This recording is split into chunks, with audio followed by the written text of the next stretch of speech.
Welcome to an hour of Devastation Draft League. This is Oldmanpoole. I am newly equipped with all sorts of different sound filters. Over the weekend I had a friend who's a little bit more tech savvy than I am come and help me out with that. So hopefully the audio sounds better. I've never really been an expert at this sort of a thing, and I had to do some of the stuff kind of on my own after we finished, so hopefully I didn't screw up his hard work too badly. But if you guys notice a positive difference, definitely let me know. If it sounds worse, also let me know, but hopefully this was a step in the right direction. Here we have a unexciting rare, unfortunately. Claim to Fame's fine. I think this is probably between like Hope Tender and Open Fire. And honestly, I think Open Fire is probably just the better of the two. I do like Cronus' Stalwart, I like the Spellweaver Eternal, but I think starting out with an Open Fire is not the worst. Okay. Well, here we have a couple of good green options. We want to be a red-green. I do like Overcome an awful lot. I think it is better than the Bitterbow Sharpshooters, although, as we saw in my last draft video, I believe, Overcome does kind of need a lower curve. We tried to play it in sort of a ramp deck, and it was still fine, but I think it lost a lot of its appeal. Fortunately, I think red-green does have the opportunity to be a little bit more aggressive. I think that's the pickup here. Dauntless Aven's also worth considering. It's quite good if we end up with a bunch of exert creatures, which red-white definitely can. But there's a lot of green here. I mean, it's pick 2, so that doesn't mean all that much, but I think we're gonna take the Overcome. Seems pretty good.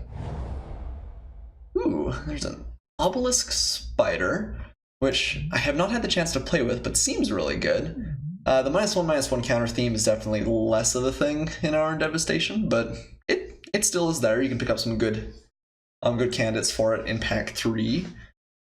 Not seeing tons of red at this point, so it might be less bad to shift. Oasis Ritualist I think is fine, although not as exciting. And Summon, Spellweaver Eternal's fine. I like Wretched Camel fine as well. I haven't seen this card all that much, but it seems good. Yeah, I'm gonna take the Obelisk Spider. This is a little bit of a Hail Mary, but I think it's probably, well, at least worth considering as a splash as well. Okay, well, kind of nothing green here. You can just take the Frontline Devastator, and just hopefully the last pack was kind of light on red. We could take Kenra Eternal. I think that's worse if we were going to try and shift into this kind of green-red thing. I think let's take the Devastator here.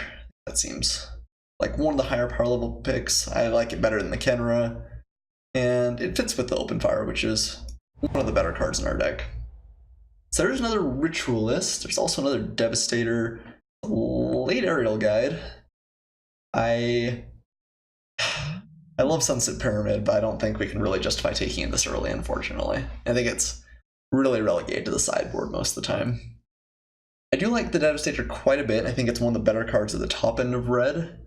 If blue is open, though, I think Aerial Guide is better. That makes our 4th color pickup in 5 cards, but this card has been very impressive to me too. I think I'm gonna take that over the Devastator. I don't know, I'm still not really sure on the colors, but I do think this is kind of late for an Aerial Guide. We may end up regretting that. There's a Torment of Venom, Desert, Carrion Screecher. It could end up being, again, that feels like kind of a late Torment.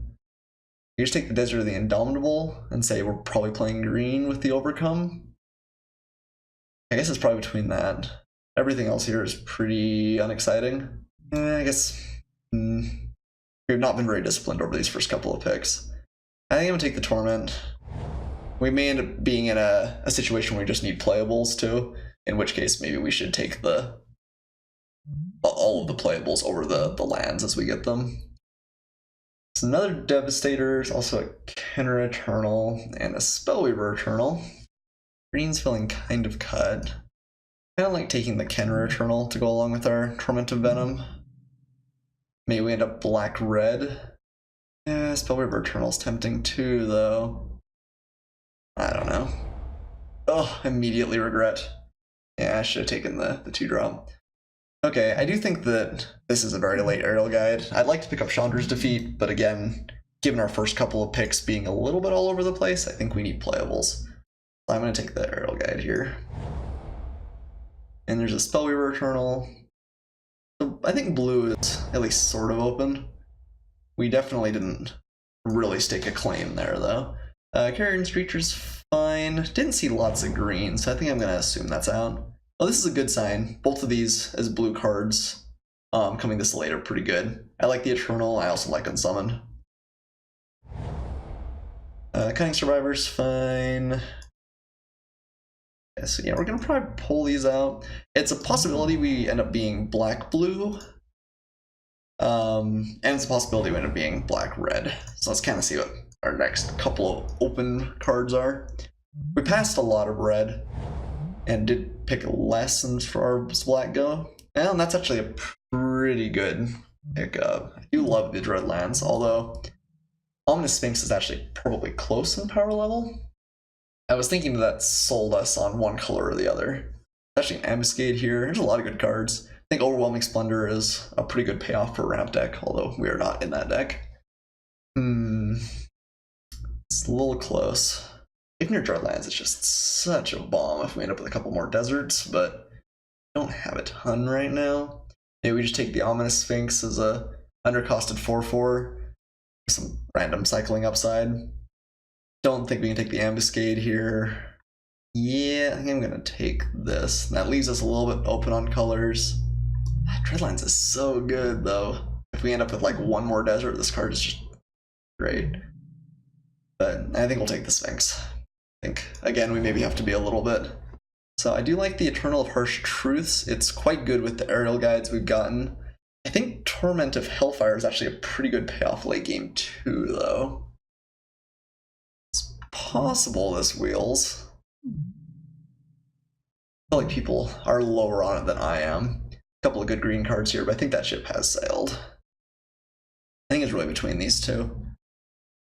How aggressive do we think we're going to be? Probably reasonably so with Eternals, aerial guides. I think Torment of Hellfire is better if you're really beating down and they can't just take the life loss. Like, it's a pretty good finisher.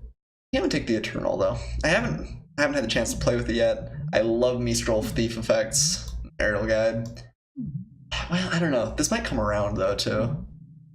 I don't know. Maybe Torment's better.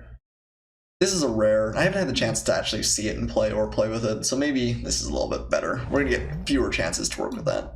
Oh wow, that's a late Pride Sovereign. Goodness. Ow, that hurts a little. That's okay though. I think we're gonna take the Eternal of Harsh Truths. I think we are truly in the blue-black train here. I think the Eternal is. Let's look at our curve. Yeah, I think we can afford to take this. Like I said, I really like it with aerial guide. If they can't interact with either of those, just drawing free cards over and over is great.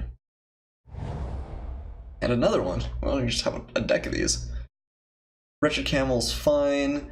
Desert of the Glorious I think I would like as well, although again, I think we still just kind of need to focus on playables for the next little bit. Even Reed Stalker's fine. I think I'm going to take Liliana's Defeat here. It's just a really, really good sideboard card, and the Reed Stalker's been pretty unimpressive to me. Right after we said we need more playables. Haha. Oh, I fooled everyone. I'm going to pick up the Liliana's Defeat here.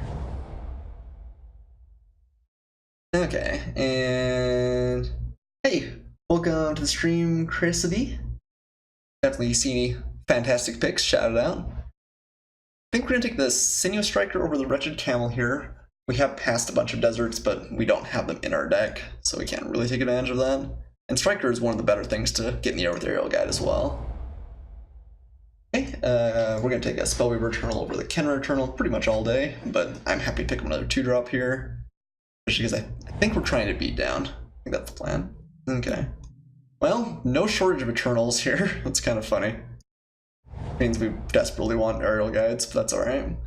And pick up a Kenra Eternal over like Traveler's Amulet, I think. And I guess a Riverwinder over either of these. We already have one Countervailing Winds. Well, we're low curve, but we actually, I think we have kind of too many creatures.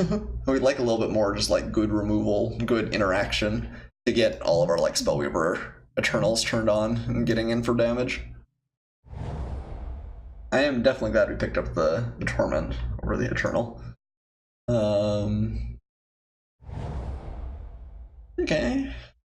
Devastator. That card is good. I take out Cunning Survivor here. I don't think that's gonna have much of a place in our deck. I don't think we're gonna play all of the Eternals either.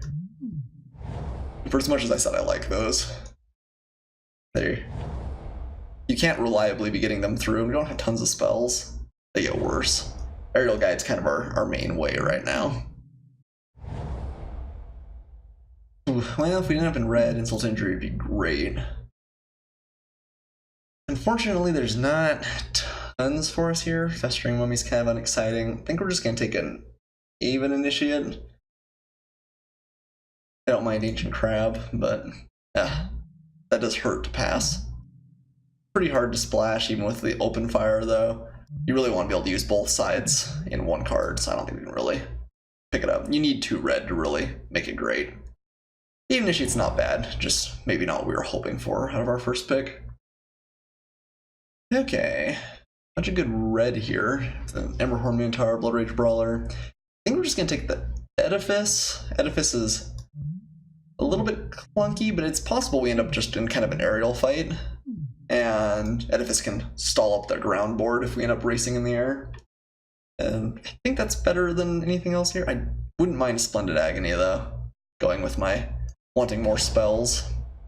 And Dispossess isn't a card. Sniper's not either. I guess another Even Initiate? I think we have enough 2-drops we don't have to pick up the Doom Dissenter, and we don't really have any synergies with it. Don't love Cancel, even though it is a spell. Wind's Rebuke. That's good. Ooh, but Soul Stinger too. Winds will probably wheel. I think I will play it though. I think I just want a few more spell effects. But let's pick up the Soul Stinger here. I think this card is pretty fantastic at stalling the board. Drakehaven. You've gotten so much worse with the new set. This was definitely my favorite build around of Amonkhet, and one of my favorite cards of the set, just kind of period, but not the best anymore. I think I'm going to take a Hieroglyphic Illumination over the Naga Oracle. Oracle does do a good job of blocking, but I think we want more spells to enable our prowess. I don't know. Naga Oracle sort of does a lot of the same things that Hieroglyphic Illumination does. I think I'm going to take the Illumination here, though. I think that is a little bit close, although I think I also like that card more than most people. So we have Wander in Death, which is a cycling target for the Ominous Sphinx, which is not completely irrelevant. Brings back 2 creatures, pretty good. Cursed Minotaur is also strong. Essence Scatter, I think, is good as well, although I think we're going to hope to play creatures early on. We can just take Cursed Minotaur because we're hoping to beat down, but yeah, maybe that's best. Maybe we're not trying to go super late. Wander in Death is a little bit better if you're really grindy. Some Wrappings, which I don't love, but isn't terrible. It's a late Electrify. A lot of late red, actually. Yeah, that ship, like I said, has sailed. Blighted Bat, I don't love. I think I'm gonna take the Wrappings, actually. I'm not sure I want to play it, but we've got it there. Horror is another cycler. How much cycling do we end up with? Not much, right? Yeah, kind of like 1, 2. If we play this Ripe Rewinder, which I think we are at this point, because we just need playables. I guess we'll pick up the Cancel over the Horror. Ancient Crab, fine sideboard. Wonder if Eternal is better than Cancel just on its own. Oh wow, this is a lot of blue. Guess maybe we'll pick up another Even Initiate. I think we have enough 2-drops, and I think we're beating down, so the Embalm doesn't matter quite as much. Wouldn't hate Essence Scatter, but I think Initiates are how we're winning the game. Pick up the Doom Dissenter, sideboard option, Floodwaters. I think I do like Floodwaters. I think I'm going to cut the Riverwinder if I can, although maybe having 1 more big threat isn't the end of the world either. The Carrion's Creature's playable, although obviously quite a bit worse than Even Initiate. Without any zombie synergies. That's kind of its one saving grace. Okay, and the Naga Oracle came back around. I think having 2 Eternals is about as many as we want. They get worse if we have multiple and don't have aerial guides to help them get through. Let's do Giant Spider, I guess. Burn land. Okay. So, we definitely had a little bit of trouble finding our spot early on, and I think the deck is a little bit light on power, but we have enough early aggressive drops that maybe we can just kind of get in there. Aerial Guide, I think, is going to be MVP for sure, and we can finish him off with Torrent of Hellfire. That's the plan, anyway. So what do we want to cut? I don't love Cancel just on its own. I think everything else we want to keep there, though. I think we're okay going 17 lands with things like the Riverwinder, Torment of Hellfire, and Floodwaters. We also have Naga Oracle, which kind of helps filter lands, Hieroglyphic Illumination. I think we do want all of those 2-drops. I like all of those. Maybe we cut the Naga Oracle, even after just talking about how it filters our lands. I think the plan is to hit them fairly aggressively early with some just Afflict creatures, get in there for some good damage, and then later on in the game finish them off with flyers. Maybe we'll sideboard Naga Oracle in if it looks like my opponent's beating down on the ground. It seems good. Okay. I think the deck is fine. Maybe not absurd, but for where we were, I think we actually drafted okay. Maybe should have stuck with red. In pack 2, red felt pretty empty, but it did pick up again in pack 3, so maybe we cut it well enough just picking the open fire. It felt like we passed a lot of like Devastators and stuff too, so I'm not sure exactly what happened going that direction. But the deck's okay. Like I said, we're a little bit light on playables, would have liked to hit a couple more deserts, would have enjoyed having like that Ipner Dreadlands that we saw, but we couldn't be sure about that.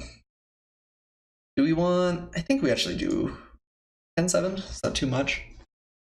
We do have double black for the Torment of Venom and Torment of Hailfire, but we have a lot more blue than we have black in the deck in general, including a couple of cyclers for blue. I think I'm going to go 10-7. And both of our double black are good later on in the game too, so I think this is alright. Alright, well, here's the deck. I'll see you guys shortly for match 1.